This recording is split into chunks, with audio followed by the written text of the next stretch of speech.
Buenos días, amigos del mundo, mejor dicho, hola mundo.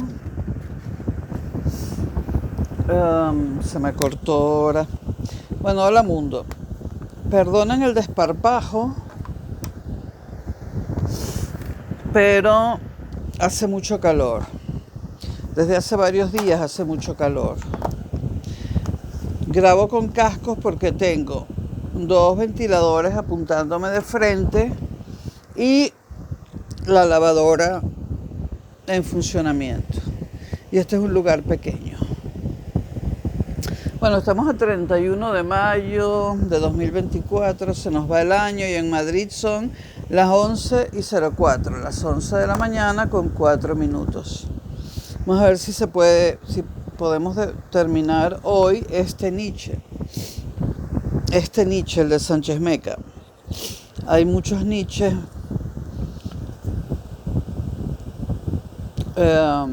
Hay muchos Nietzsches y entre los diferentes comentaristas, estudiosos, historiadores, etcétera, de la filosofía, y aquellos que se han acercado a la figura de Nietzsche, por supuesto que hay muchas divergencias, ¿no? Cada cual lo lee a su manera. Nietzsche se presta. Nietzsche quizás es el filósofo que más se presta a leerlo de formas distintas, ¿no? A interpretarlo, de formas distintas. Bueno,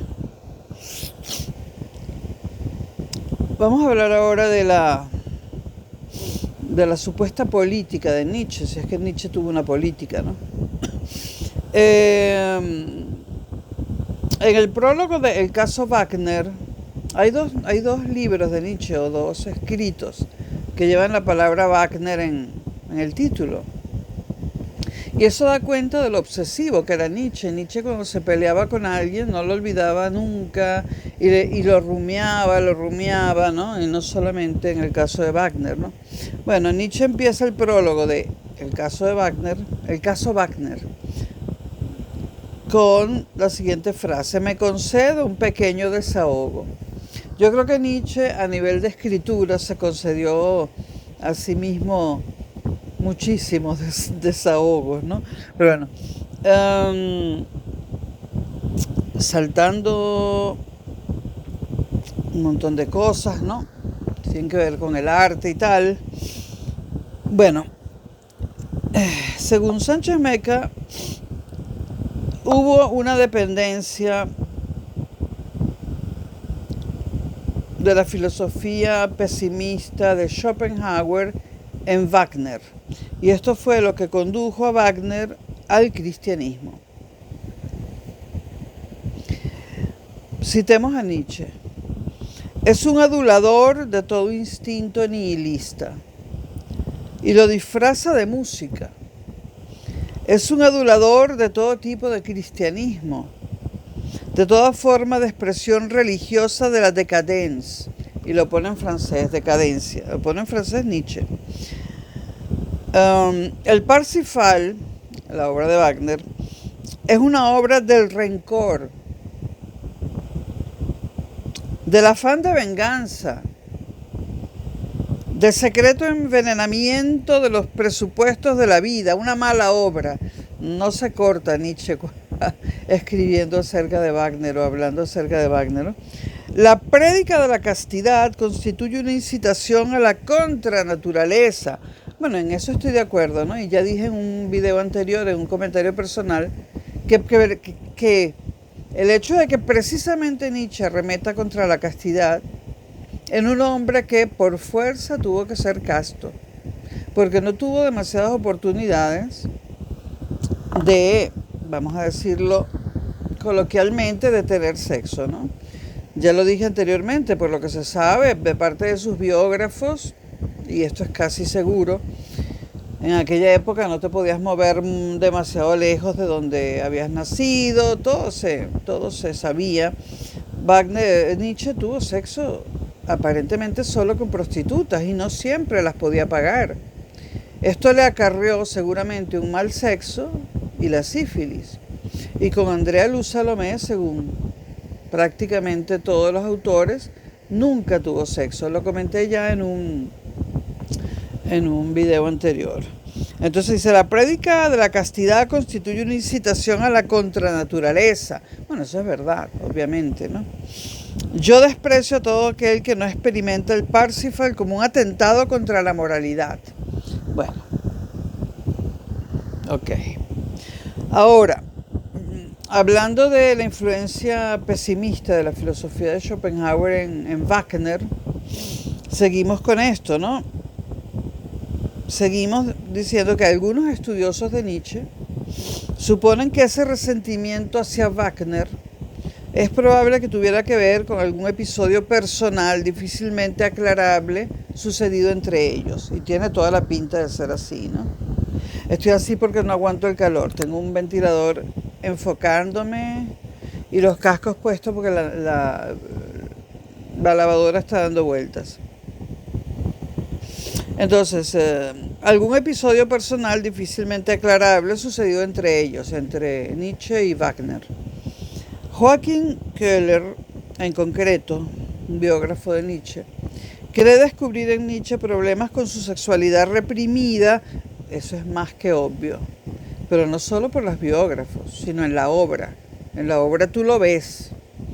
Bueno, Keller, repito, cree descubrir en Nietzsche problemas con su sexualidad reprimida a partir de ciertos rastros dejados en sus escritos y cartas. Esto se lee.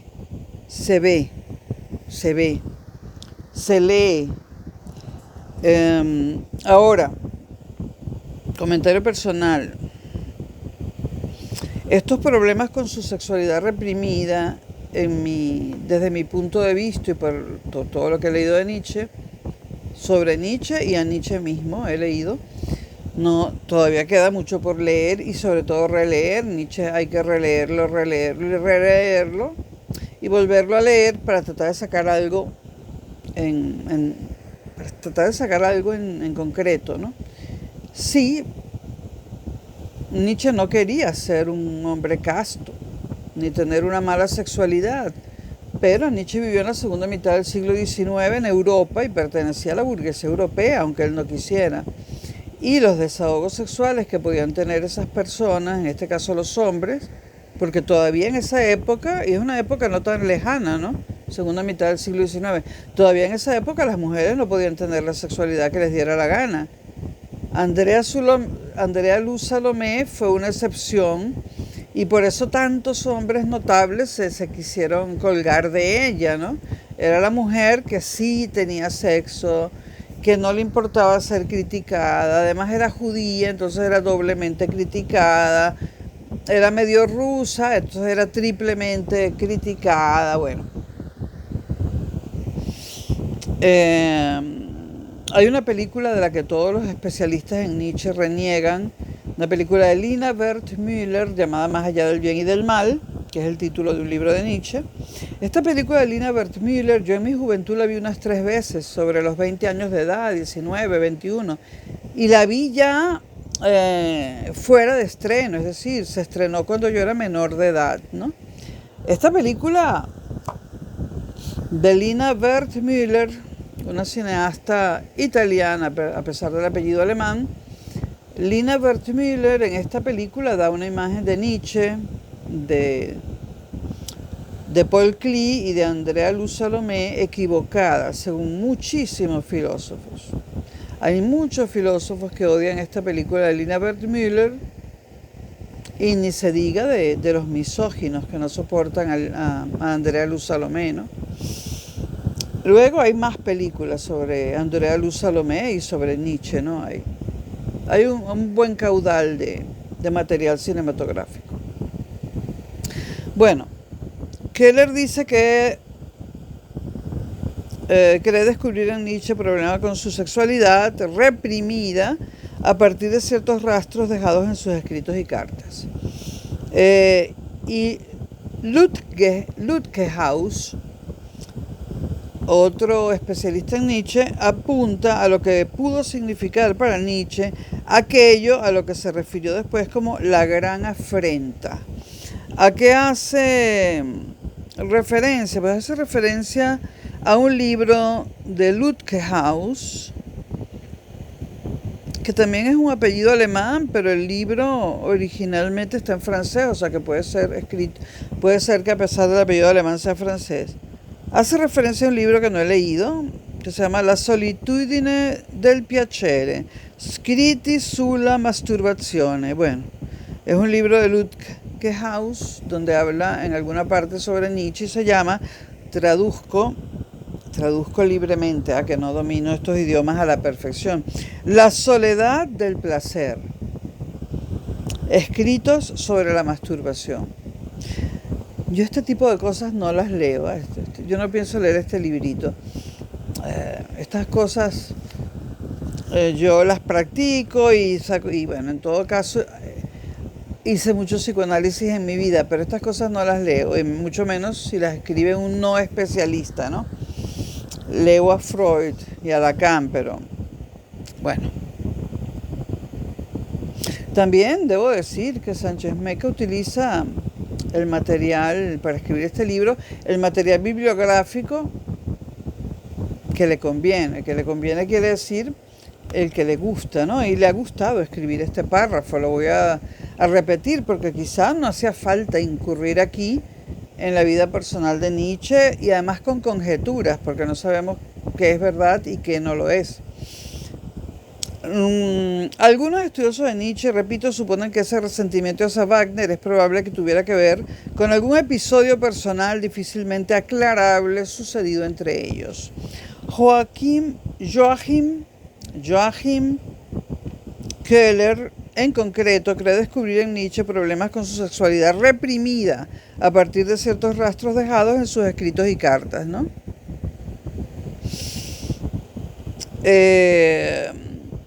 Y Lutke Haus, pues la U tiene 2 puntitos, ha creído encontrar indicios en la correspondencia de Wagner, que apuntan a lo que pudo significar para Nietzsche aquello a lo que se refirió después como la gran afrenta.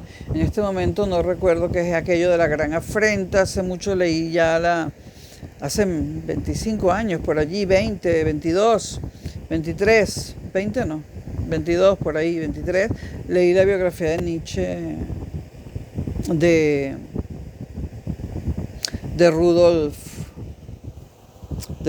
Rüdiger Safransky. Bueno, ya leí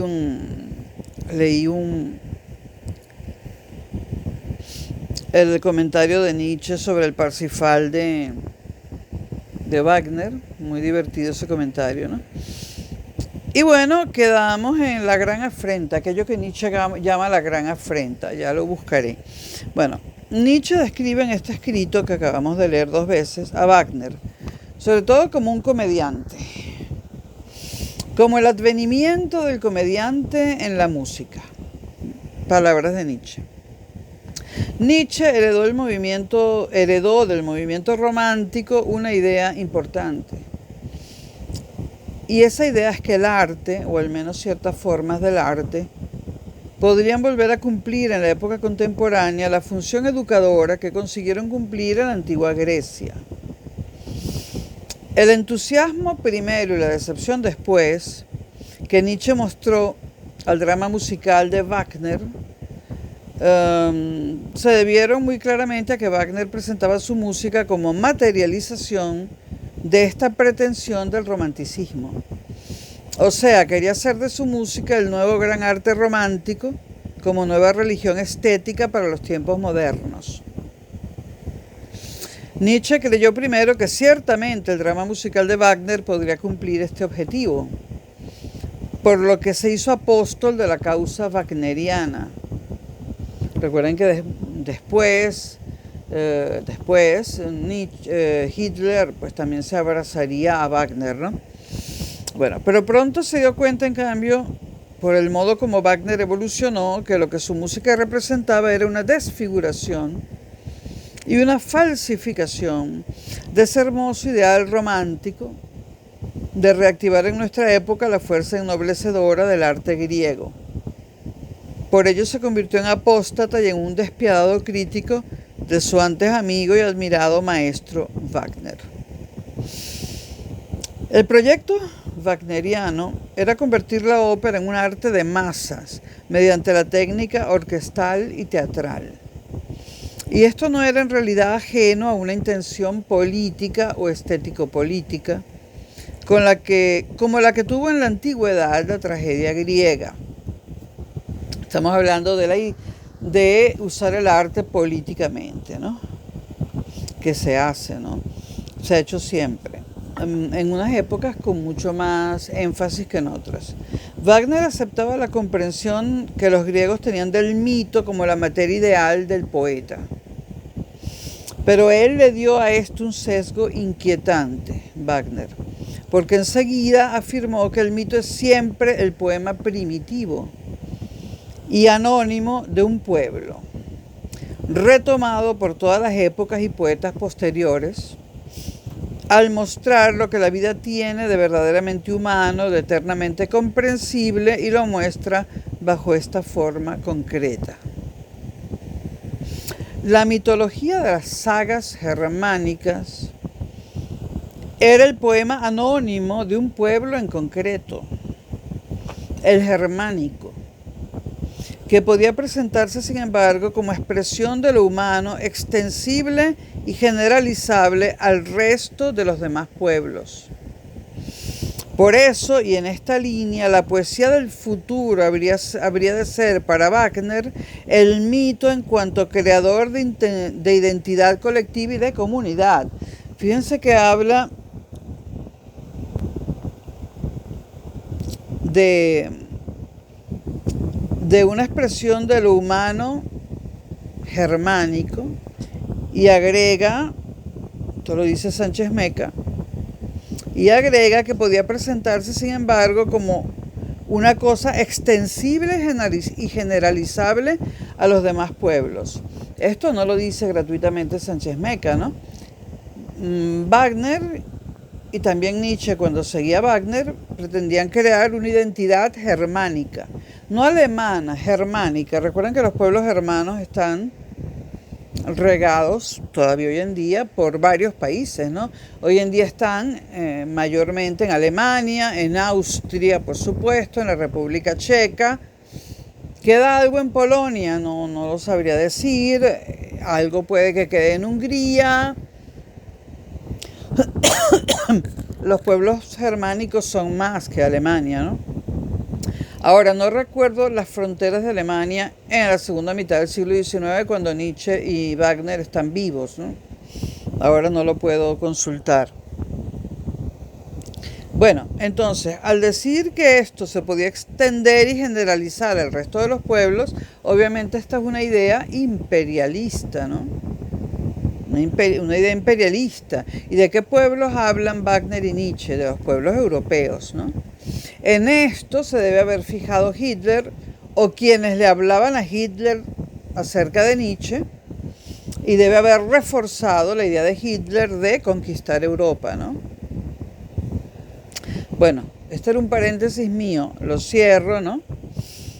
Entonces, repito que Wagner habla de un mito en cuanto a creador de identidad colectiva y de comunidad, y ese mito era lo que había que transmitir a los individuos en el medium, en latín, en el medium de la música.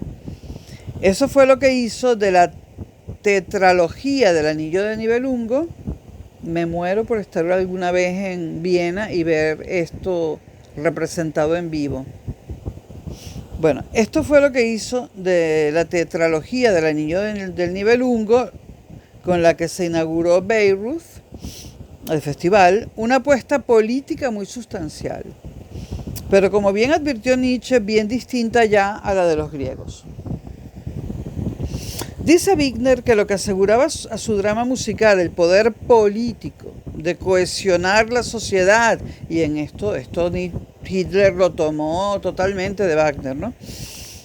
Y superar la fragmentación y el aislamiento de los individuos, como la gran enfermedad de la época moderna, era su virtud figurativa, o sea, el poder de representar figuras de tal manera que produjeran un determinado tipo de efecto en los participantes.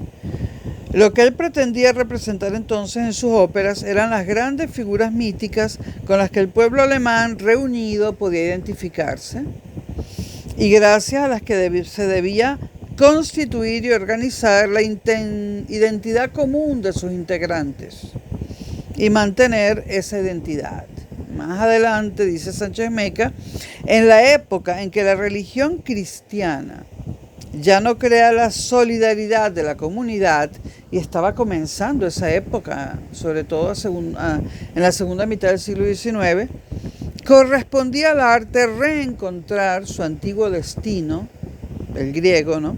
Y erigir las figuras míticas en las que la humanidad pudiera reconocerse en su esencia constitutiva. Esta era la misión política del arte, tal como la conoció Wagner. Nietzsche acusa a Wagner de degradar y desfigurar el original proyecto romántico de una rehabilitación en el presente de la tragedia griega. Entre otras cosas porque su ópera no podía ser la ocasión para una experiencia de comunicación universalizadora, de conexión artística y sublimada con lo dionisiaco. Al ser un arte nacionalista, vean que Nietzsche aquí está denunciando el nacionalismo. Nacionalismo que muy pronto nos llevaría a la Primera Guerra Mundial. Al ser un arte nacionalista construido sobre las leyendas y mitos germánicos. Era sospechoso para Nietzsche que un arte nacionalista, el de la nación alemana, se quisiera presentar así con la pretensión de ser el arte universal. Entonces veamos aquí que, bueno, a Hitler se le vendió lo que se le vendió acerca de Nietzsche, pero era Wagner el que tenía era Wagner el de la idea imperialista, la idea de Europa para los alemanes, si se puede decir así, me perdonan, ¿no? Era Wagner el de esa idea, no Nietzsche. Nietzsche la criticaba. Con ello Wagner contradecía el propósito del primer romanticismo que proclamaba la idea de un arte conciliador, más allá de la mediocridad de las patrias. Y es que esto lo pensaba Nietzsche, que las patrias eran una cosa mediocre, y también lo pensaba Heidegger cuando hablaba de medianía, y también lo pensaba Hannah Arendt. Una vez le preguntaron cuál era su patria o algo así, Hannah Arendt dijo, patria. ¿Pero qué es eso? Yo disto mucho de tener una cosa llamada patria, ¿no? Y entonces le repreguntaron a Hannah Arendt cuál era su causa, y dijo, causa, yo no tengo ninguna causa, estoy muy lejos de ser la que enarbola la causa de la clase obrera, o la causa de Alemania, o la causa de los judíos, o la causa de lo que sea. Yo no tengo ni patria ni causas, ¿no? Decía Hannah Arendt, pero causa tenía, porque jugó un papel importante en los juicios de Nuremberg. Fue en Nuremberg. Bueno, no sé si estuvo allí, pero en el juicio contra Eichmann estuvo. Y de ahí salió el libro tan famoso, que no es el más importante de Hannah Arendt, ¿no? Sobre la banalidad del mal. Ahora, yo de pequeña pensaba en la banalidad del mal sin darle ese nombre, ¿no? De esto siempre lo veía como los soldados obedeciendo a un jefe y matando gente. O sea, yo de pequeña decía, bueno, pero los soldados obedecen a un general y matan gente. O sea, yo siempre he pensado que esto de que el autor intelectual es peor y más perverso que los autores materiales, yo no comulgo con eso. El autor material es el que clava el cuchillo, es el que le da el gatillo, es el que tortura. Y pues, si ningún autor material siguiese las órdenes de los autores intelectuales, que generalmente es uno o pocas personas, otro gallo cantaría. O sea, no fueron los alemanes los únicos que obedecían órdenes en la época de Hitler. A lo largo de la humanidad, todas las masas han obedecido las más terribles órdenes y se han amparado en que yo solamente obedezco una orden. A lo largo de toda la humanidad, no solamente en Alemania en la época del nazismo, ¿no? Bueno, entonces el primer Wagner proclamaba la idea de un arte conciliador para hacer posible más a un nivel de comunidad en el que se desvanecieran las divisiones entre los pueblos, ¿no? Ese fue el Wagner al que Nietzsche admiró, ¿no? Ahora, lo que Wagner perseguía, en realidad, y esto fue lo que Nietzsche criticó, y por eso se alejó de Wagner, era el sueño de un gran arte alemán, capaz de definir el ser alemán y distinguirlo bien frente a lo extraño y lo espurio, representado por todo lo procedente del ámbito semita y latino. Wagner era muy sospechoso de ser antisemita, ¿no? Y antilatino, ¿no?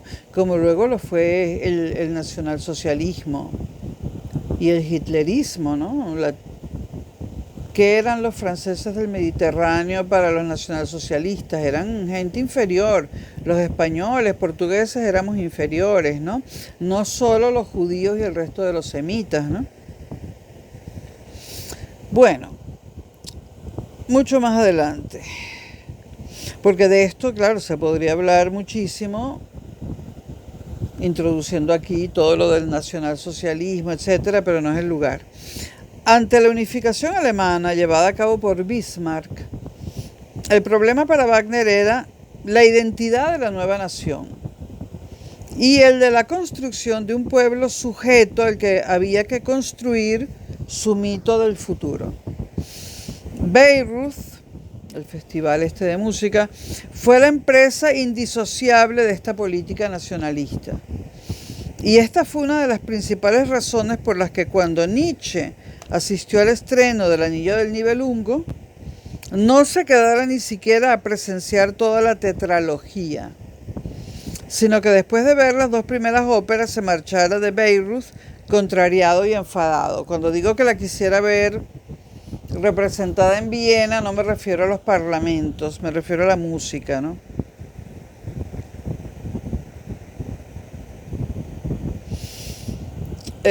Lo que llevó a romper con Wagner, lo que le llevó a Nietzsche a romper con Wagner, no fue otra cosa que su comprensión cada vez más madura y original de la cultura griega, la comprensión de Nietzsche, en contraste con el romanticismo wagneriano y su parcial visión de lo dionisiaco como mero impulso regresivo de anonadamiento y disolución. La cultura griega se le aparecía a Nietzsche como la lucha por la forma, la parte de lo apolíneo, ¿no?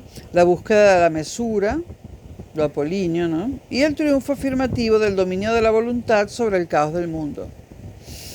Es decir, lo propio de la cultura griega fue para Nietzsche subrayar el fenómeno de lo dionisiaco y no el movimiento de la disolución de lo apolíneo en lo dionisiaco, que para él terminó siendo Wagner, sino de forma más positiva y afirmativa el otro movimiento, el que va de lo dionisiaco a lo apolíneo, que es el movimiento de la creatividad y de la formación de cultura a partir del caos, de los impulsos informes y desmesurados.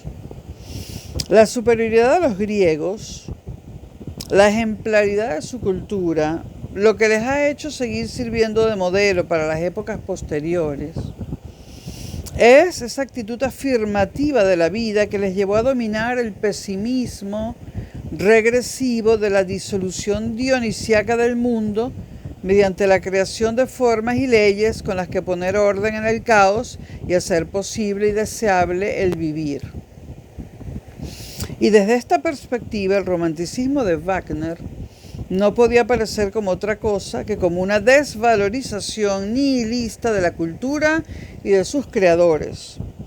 Una ansia enfermiza por disolver en lo dionisiaco, sentida esta disolución como liberación, pero que desde la perspectiva de la cultura griega apolínea no es más que la desmesura bárbara pre- o antigriega. Es decir, Nietzsche quería que lo dionisiaco estuviese interferido por lo apolíneo, ¿no? que lo apolíneo le diera forma a lo dionisiaco, pero no que desapareciera lo dionisiaco, que lo apolíneo le diera forma para poder hacer una cultura optimista.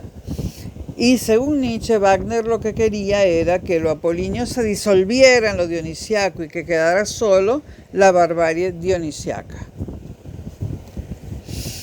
Bueno, los dos últimos escritos que Nietzsche le dedica a Wagner, el caso Wagner y luego Nietzsche contra Wagner, acaban sosteniendo que la expresividad de la música de Wagner no es técnicamente más que un virtuosismo en la abundancia de producir efectos. O sea, un mero efectismo musical. Pura teatralidad dramática al servicio de una determinada intención política. Junto al Wagner, que ha compuesto la música más solitaria que existe, dice Nietzsche, palabras de Nietzsche, ha sido además esencialmente un hombre de teatro y un comediante. El mitómano más entusiasta que tal vez haya existido jamás, incluso como músico. Esto lo dice Nietzsche.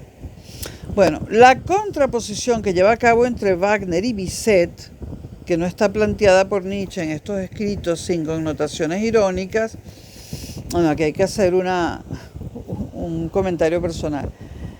Los que aman la ópera, algunos de ellos, que son muy snobs, consideran la Carmen de Bizet, basada en la novela de Mérimée, Carmen. La Carmen de Bizet, para los muy entusiastas de la ópera, digámosla entre comillas pura, para los muy entusiastas de la ópera, la Carmen de Bizet no es ópera, sino que es una especie de, bueno, Mérimée era francés, pero Bizet era español, que es una especie de flamenco un poquito más culturizado, ¿no? Pero hay muchísimos amantes de la ópera y amantes de Wagner hoy en día todavía. Yo tengo un amigo que es así, que consideran que, bueno, que la ópera de Bizet, que eso no es ópera, que la Carmen de Bizet es un sainet de mal gusto, donde hay un hombre obsesionado con una mujer que hasta es capaz de matar por ella, ¿no? Una cosa totalmente española, según estos puristas de la ópera, que tampoco distinguen entre las dos Españas. Hablan de España o las 4 o 6 Españas o 10 que puedan existir. Estos puristas pro germánicos, pro austriacos, pro centroeuropeos, pro Europa del Este, consideran que Bizet es una porquería y que la Carmen de Bizet es una españolada, ¿no? O como diríamos aquí, una hortelada, ¿no? Entonces, es irónico que Nietzsche compare a Wagner con Bizet. Ahora, yo tuve en otro país cuánta versión pude encontrar de la ópera de Carmen, de la ópera de Bizet. Soy un amante de la Carmen de Bizet en todas sus versiones y me gustó mucho, que la vi hace décadas, la de Carlos Saura en el cine, ¿no? Y para mí lo del policía militar, o como lo quieran poner, dependiendo de la versión, tanto operística como cinematográfica, ¿no? La idea, incluso hay una Carmen cinematográfica venezolana de más o menos 1975 o antes. Bueno, la idea del policía militar, lo que sea, que mata a Carmen, ¿no? Esta pasión que en el mundo entero se identifica con España, ¿no? Con esa España irracional que mata por amor, que se enfrentan dos hombres a cuchillazos por una mujer, ¿no? Donde está el espectáculo de los toros en el medio, ¿no? Y todas estas pasiones bajas, por lo tanto dionisiacas, ¿no? esa imagen de España siempre la han cultivado mucho los centroeuropeos, los europeos del este, ¿no? También mucho esnovista y mucho latinoamericano que se cree culto, ¿no? No voy a decir, bueno, yo amo la ópera de Bizet. Sí que me molesta que se identifique a España solamente como flamenco y toros. No estoy diciendo si amo o no el flamenco y los toros. No estoy diciendo si soy, si soy fanática de los toros o del flamenco. No estoy diciendo que estoy en contra tampoco, solamente estoy diciendo que hay muchas Españas y por lo menos dos. La del sur, si lo queremos ver así esquemáticamente, a la del sur la podríamos llamar toros y flamenco, y la del norte, verdad, obviamente que no es toros y flamenco, es mucho más elaborada, ¿no? Ahora, el arte no tiene por qué ser siempre elaborado, ¿no? Hay algunos artes, si me permiten el plural, populares, estupendos, ¿no? Pero esto de las dos Españas también es esquemático, porque España hay no tantas como comunidades autónomas, sino más. Cada pueblo tiene su vestimenta, su folclore, su música, etcétera, etcétera, su gastronomía, ¿no?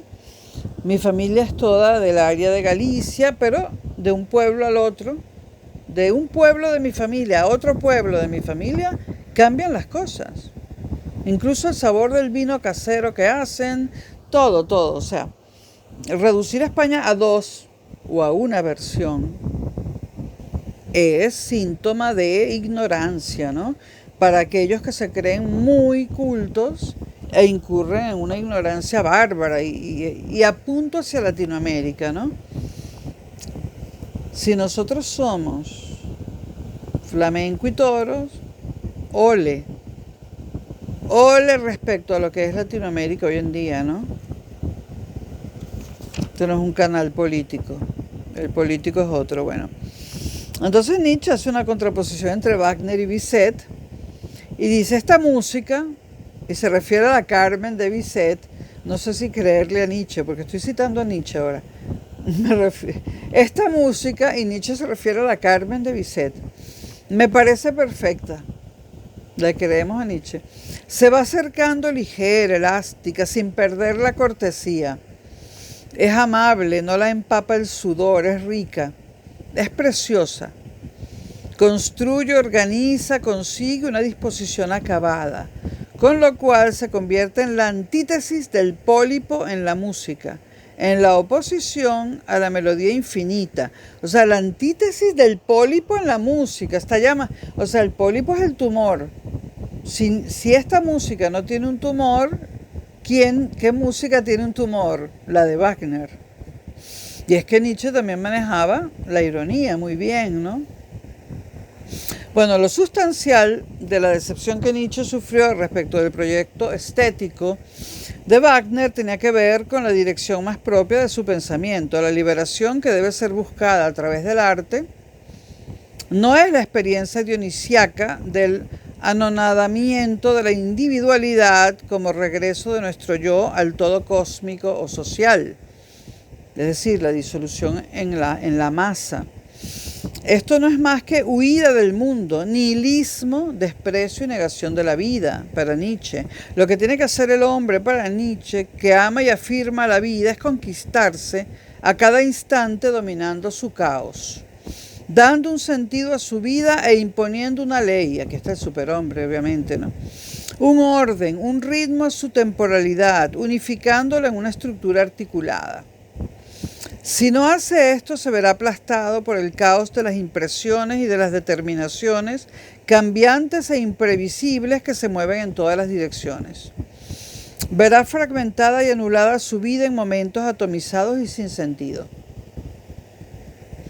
Crear es ordenar el caos constitutivo de la existencia, darle una ley, un orden que va más allá del momento presente y organiza el futuro alrededor de una meta. Con esta meta no solo damos sentido a nuestro futuro, y esto de la meta me recuerda a Sartre, mucho más adelante. Con la meta no solo le damos sentido a nuestro futuro, sino también a nuestro pasado como camino o proceso que nos ha conducido a lo que somos. Esto también me remite nuevamente, y lo dije en un video anterior, a la reconstrucción del sujeto en Freud. Ok, la música afirmativa, la que favorece la vida ascendente y nos ayuda a superar el nihilismo, no puede ser la que nos sumerge y diluye en lo dionisiaco aniquilador, es decir, la de Wagner, que es lo que pretende Wagner, sino la que nos enseña el modo de escapar de él organizando y creando el tiempo. Nietzsche valora, y esto lo dice Sánchez Meca en un pie de página, Nietzsche valora en la música de Bizet lo que es propio del estilo clásico, tener una forma que rehuye todo infinito, sin nostalgia por lo inefable. A ver si lo voy a dividir en... No lo voy a dividir. Wagner había llevado a cabo una lectura idealista de Schopenhauer y fue parte esencial de los motivos de la ruptura de Nietzsche con él. También Nietzsche había leído a Schopenhauer, pero digamos que lo había trascendido, había logrado trascender las posturas pesimistas de Schopenhauer. Wagner era joven en los tiempos en que Hegel y Schelling seducían a los espíritus.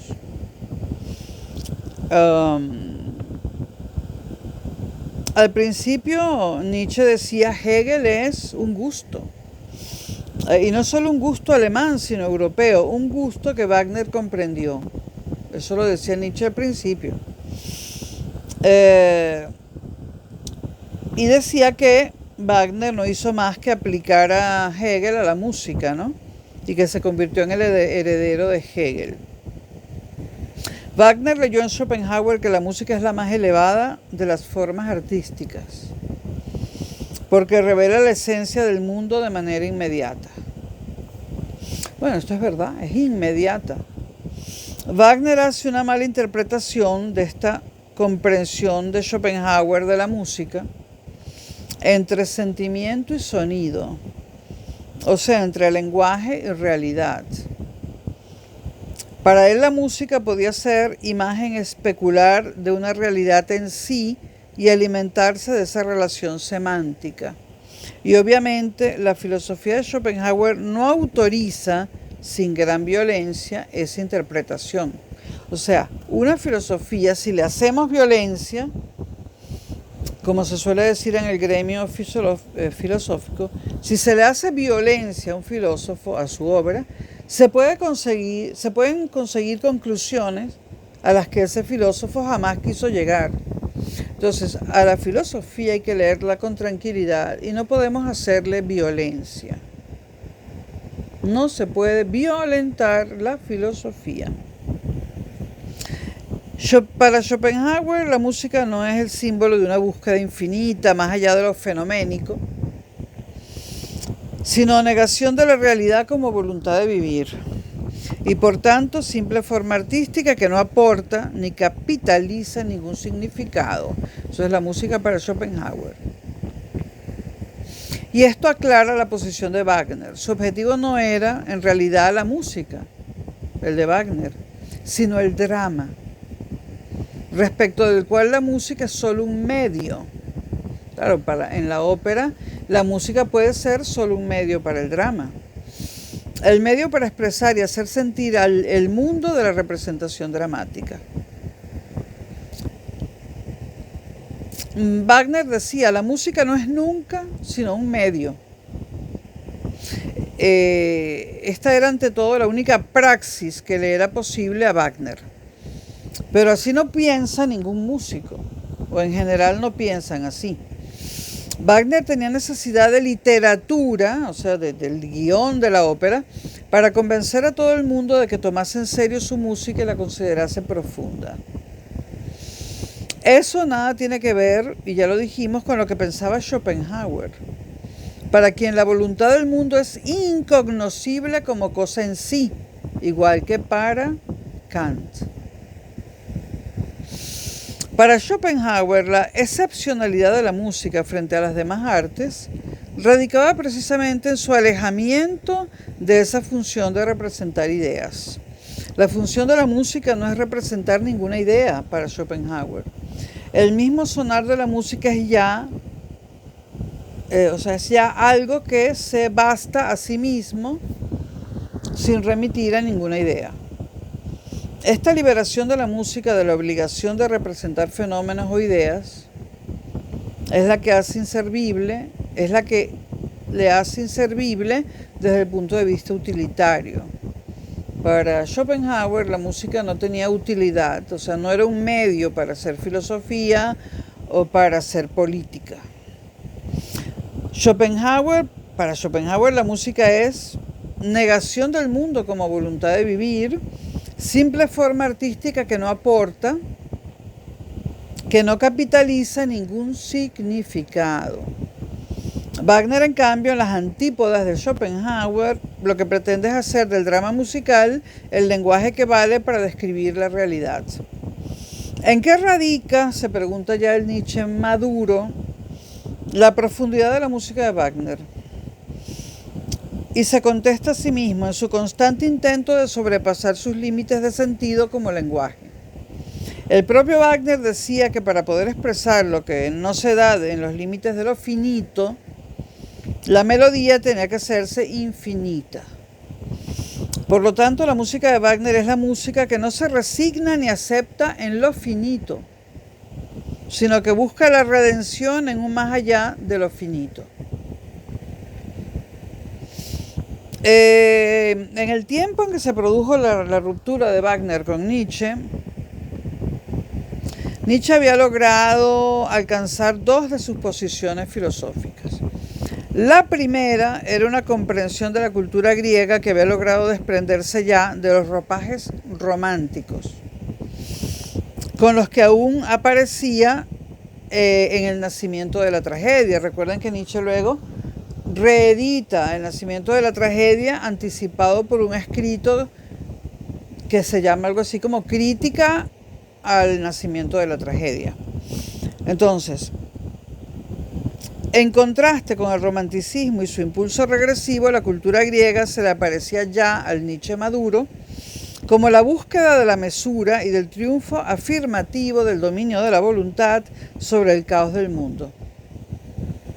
Y desde esta perspectiva, el romanticismo de Wagner no podía parecérsele como otra cosa que como una lucha abierta contra la cultura sin más y contra sus creaciones.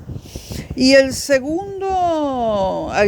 segunda cosa que había alcanzado ya el Nietzsche maduro y que precipitó su conflicto con Wagner fue que empezaba a convencerse ya, como nos informa el importante escrito sobre verdad y mentira en sentido extramoral, que si yo pudiera encontrarlo estaría feliz, del carácter puramente convencional y retórico de todo el lenguaje. Esta comprensión de todo el lenguaje como mera convencionalidad le movió a una crítica antimetafísica contra todas las tesis que defendían la necesidad de un vínculo semántico entre lenguaje y ser. Seguimos con lo de Wagner. Esa dialéctica wagneriana entre lenguaje musical y esencia del mundo chocaba fuertemente con los proyectos e ideas de Nietzsche.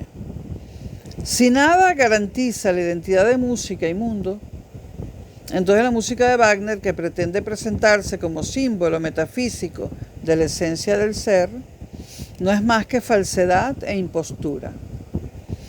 La música de Wagner no es más que búsqueda de consuelo, síntoma de debilidad, puro efectismo teatral e histérico, dice Nietzsche. Nihilismo, decadencia y negación de la vida, y ya lo dijimos. Si el hombre es una criatura forzada a introducir formas y ritmos en el devenir con el fin de fijarlo en cosas perceptibles y en objetos de conocimiento, si lo que hace posible su vida y la desarrolla es introducir la regularidad y la unidad en el caos, entonces lo que expresa la música de Wagner es la tendencia opuesta para Nietzsche, para el Nietzsche maduro. Nietzsche modifica pues en su madurez el juicio de valor que sobre la música de Wagner tenía en su juventud. Lo que muestra tras el fracaso de Wagner, o lo que se muestra tras el fracaso de Wagner, es que no existe ninguna esencia oculta en el significar de la música, ni relación originaria entre signo y significado. Aquí ya vemos también a Nietzsche como un filósofo del lenguaje. Ni lenguaje como representación metafísica de un sentimiento o de un mundo. Todo indicio de expresar más que sí misma, toda posible connotación metalingüística de la música, ¿se entiende? Todo afán de querer decir sus propios fundamentos metafísicos, subjetivos o utópicos, tiene que ser rechazado. Y lo dejo hasta aquí y después voy con el último video de esta saga, porque el calor me está matando, tengo que refrescarme y ya tengo bastante bajadas las persianas, les voy a tener que bajar más. El calor me está matando. Bueno, nos vemos en el próximo video. Si han llegado hasta aquí, muchas gracias por escucharme. Como saben, estos videos sobre Nietzsche yo los hago basándome en el libro de Diego Sánchez Meca, El itinerario intelectual de Nietzsche, y también aporto opiniones personales y también me baso en las obras de Nietzsche que he leído, en la biografía de Rüdiger Safransky, de lo que recuerdo, que la tengo que volver a leer, y en mis apuntes en los bordes del libro, que lo tengo destruido, ¿no? Consultas en diccionario de filosofía, etc. Gracias y ven cuando pueda el último video de esta saga. Chao.